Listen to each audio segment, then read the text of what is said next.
Hey guys, it's Dominique. Welcome to the Glory Report. On this episode, I'm going to be tackling the question, is America racist? And I'm also going to be discussing what the current situation in Cuba exposes about Black Lives Matter. So stay tuned. But before we get to the goods, like, subscribe, and share.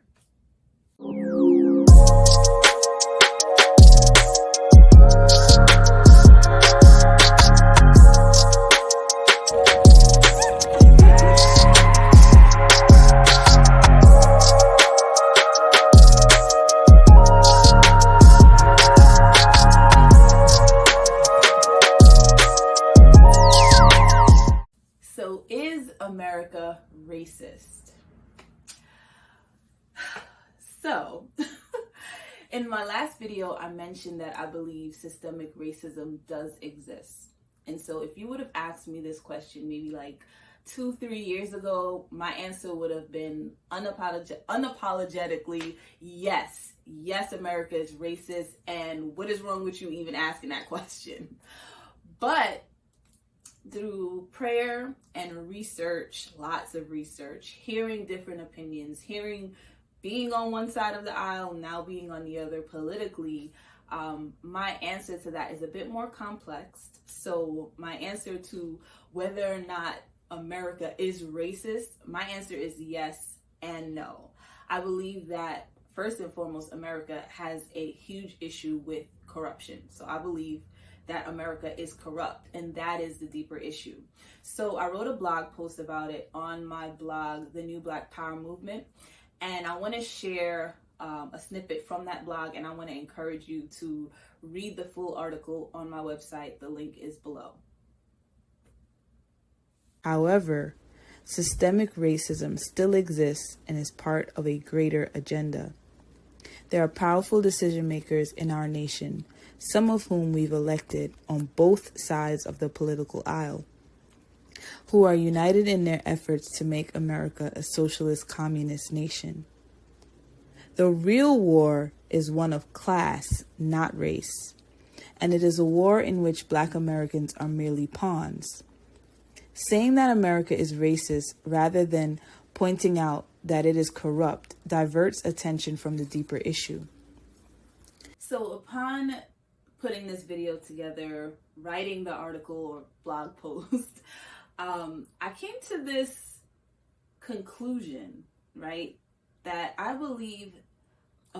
once believed that Black Lives Matter was started out with good intentions and that it got corrupted or taken over by white liberals who are trying to use it to establish socialism. Now I believe that that was why it was created in the first place, and that it has nothing to do with helping Black people. It's actually helping to destroy Black families.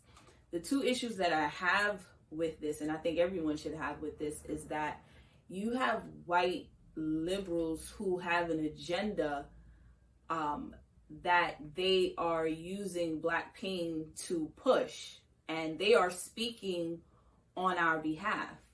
They are speaking on the behalf of Black Americans, pushing an agenda that, one, has nothing to do with us, and two, doesn't benefit us at all.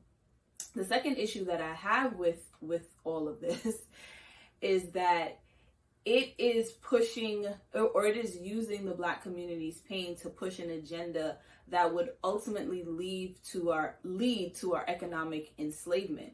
So basically, you are using the struggle and the pain of people who were once enslaved to establish an agenda to re-enslave them. And I just hope everybody wakes up. So I want you to watch the footage that I'm about to share. And it includes some of what's happening in Cuba and Black Lives Matter response and the deeper reason why they responded the way they did. Because they basically totally deflected from what the Cuban people are actually fighting for. It actually exposes who they really are. You know, we have people being shot in the streets. We have people rising up against an oppressive system. And you would think, because of their rhetoric, because of the things that they say, that they would be on the side of the people. They are more in alignment with the government of Cuba than they are with the people. And we really got to wake up. So watch what I'm about to show you and draw your own conclusions. BLM went on their Twitter to only condemn the United States, U.S. federal government's inhumane treatment of Cubans. So I'll read a little bit of their first paragraph and that's it. Black Lives Matter condemns the U.S. federal government's inhumane treatment of Cubans and urges it to immediately lift the economic embargo. This cruel and inhumane policy, instituted with the explicit intention of destabilizing the country and undermining Cubans' right to choose their own government, is at the heart of Cuba's current crisis. Is it? Since 1962, the United States has forced pain and suffering on the people of Cuba by cutting off food, medicine, and supplies, costing the tiny island nation an estimated $130 billion. So right off the bat, BLM is curving this to blame on the US. And that's not what the Cuban people have been chanting. That is not what they have been shouting for. They've been shouting for liberty, for freedom. They've been coming against the communist government of Cuba. The U.S. provides $20 million every year to Cuba and has done so since 2009. Last year, the United States exported $176 million worth of food and goods to Cuba. And in the first 6 months of 2021, Cuba imported $123 million worth of food from the U.S. Of course, none of that food, money, or medicine ever made it to the Cuban people. The government keeps it, because that's what dictatorships do. Embargoes don't kill dissidents. Embargoes don't kill journalists. Embargoes don't make people disappear. Dictatorships do. Communism does.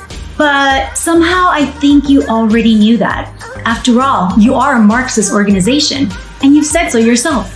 And I believe you. You're acting just like every other dictatorial communist does. After all, haven't you amassed millions? Isn't that why all of you are so well off? And yet you never gave any money to any of the families whose tragedies you used for your own gain. You just used them to make money. Well, only some of them. The kids didn't really matter, right?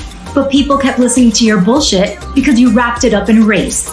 You used people's insecurities against them. And that's how you made your money in a capitalist nation. But I digress. Since you're all about race, let me remind you that the Cubans suffering in Cuba are brown and black. But because you're Marxist, now you don't know what to say. Do Black Lives Matter?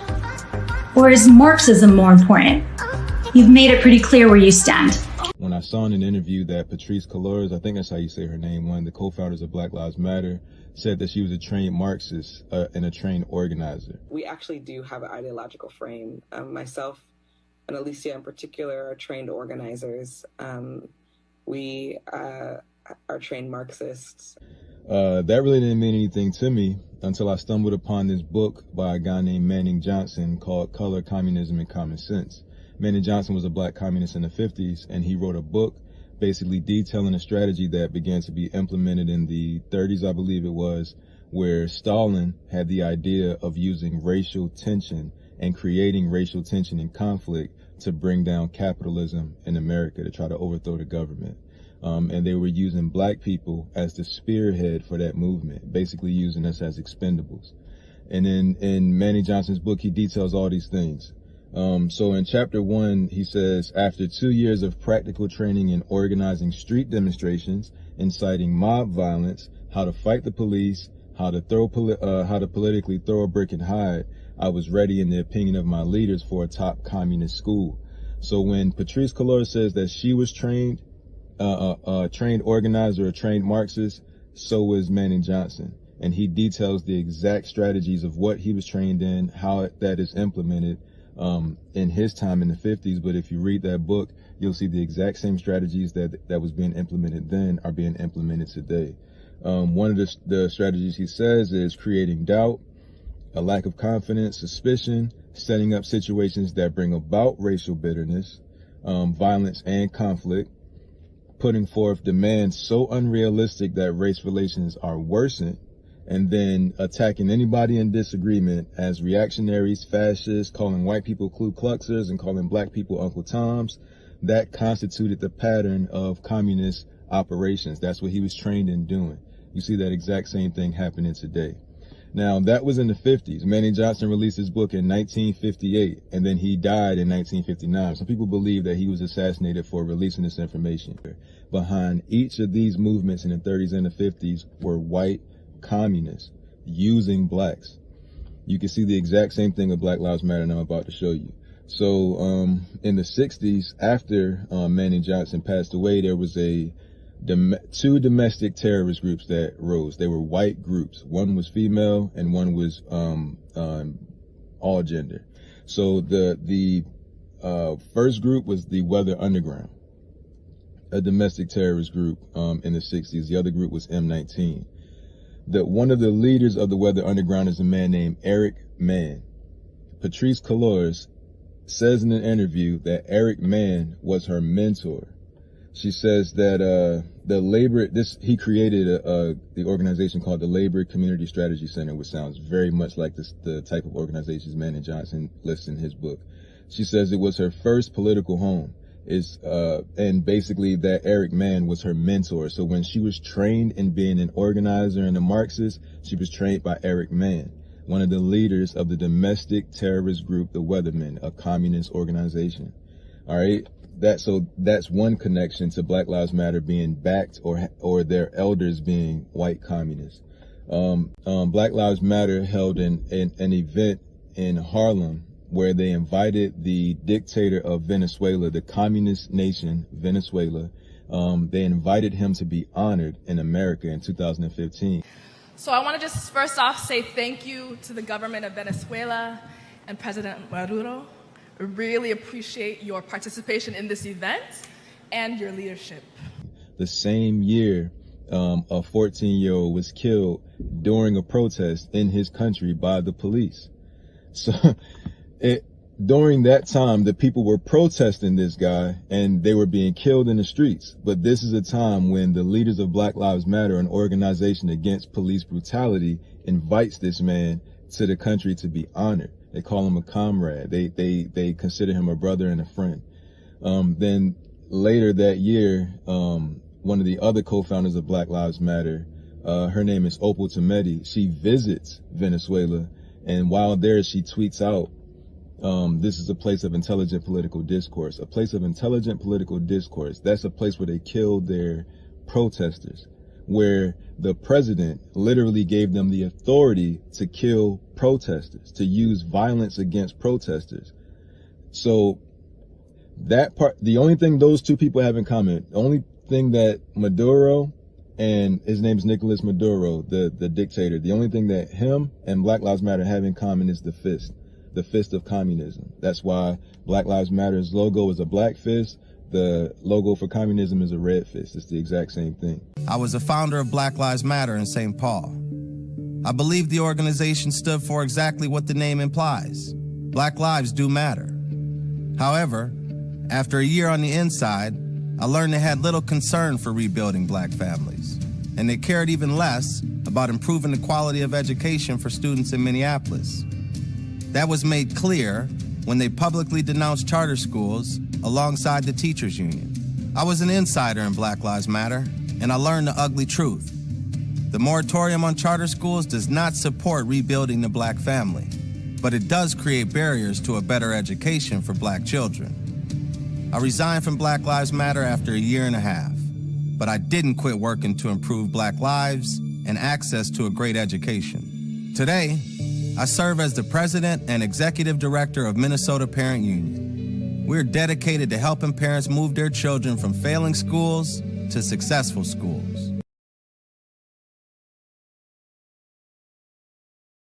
And let's just call a spade. And the reason I can have this conversation is because my family comes from communism. They fled communism. They had everything taken away from them. Everybody got murdered. Everybody got killed. And that's the reason me, being a first-generation Cuban-American, or maybe us, being first-generation Cuban-Americans, I look at freedom and I appreciate that shit. I appreciate opportunity. I appreciate anything that you give me. All I need is a little slip, partner, and I got you.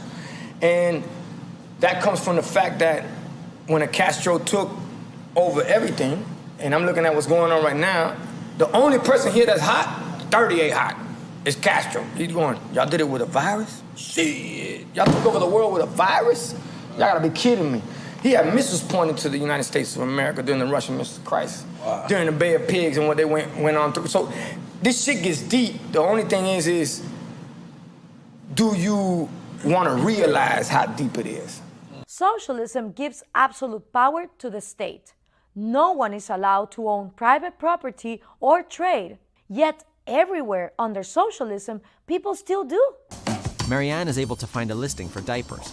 The black market online price is almost $10 cheaper. People have to trade in the black market to survive, but then government gets violent. They throw some of them in jail. My father was a political prisoner for almost a decade because he's in his 20s, sold soaps and perfumes, and did not want to relinquish all his profits to the government. Capitalism sucks. Capitalism. Today in America, capitalism is vilified. But if capitalism is so bad, why hasn't there been a mass exodus out of America because of capitalism? I'm sorry, you just don't see it. Socialism is like the perfect excuse for someone who wants to rule an authoritarian regime. As people rebel against government controls, the politicians, to preserve their power, use violence to stop them. Socialism repeatedly leads to violence, and yet, around the world, people praise it. I don't think they realize how deep socialism is involved in all that. This man fled Nicaragua. He understands. America is a great country, and people really don't appreciate it much. They should travel a little more to poor countries to really get a feeling for what they have here in the United States. So when people, and when I say people, I mean the Democrat socialists and the race hustlers, right? And the white liberals using black pain to establish their own crooked, crazy goals. When they talk about the issues of the black community and the so-called statistics, there's two statistics that they don't mention. And one is the fact that despite the fact that we have black countries, right, around the world with black leadership and black faces on the money, that America has the wealthiest black population in the world. The other statistic that they don't mention is the fact that capitalism has been the most effective means in helping families and individuals out of poverty. And that is true throughout history and throughout the world. So I say all of that to say that we have to wake up to these people that are making money, right, and pushing an agenda, right, by exploiting black pain and exploiting racial tension in this country, which a lot of the tension, they are the ones helping to create it and stir it up. We have to wake up to their tactics and also recognize that they're using those things to distract us from opportunity, distracting us from the opportunities that they themselves are taking advantage of. Thank you for watching. I want to invite you to become a Big Picture Living member. Subscribe at thebplife.net. It's $3 a month and gain full access to my exclusive content, my podcast, my exclusive teachings and events that are coming up in the near future. So I want to conclude this video with a word from the Bible. In Deuteronomy 8 verse 18, it says to remember the Lord your God, because it is He who gives the power to create wealth. And so as long as we are looking to the government to fix our issues, we're always going to be positioning ourselves to be used by people who are going to promise you everything free, promise the world. But we can see throughout history that that has only led to economic bondage. And so my encouragement to you is to do what the word says, to remember the Lord, your God, because it is He who gives the power to create wealth.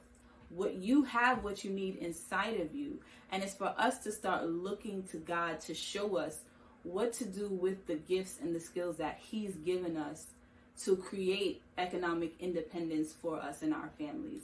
So I pray that this video encourages you, informs you, and blesses you. There are too many people in the United States of America that call themselves democratic socialists, progressive socialists. What they really and truthfully want is not the individual economic empowerment. They don't want you to be able to go out there and pursue your happiness. They want economic enslavement. They want the electoral patronage. Because the more you are dependent upon them, the more power that they have over you. And that's exactly what Lincoln was talking about.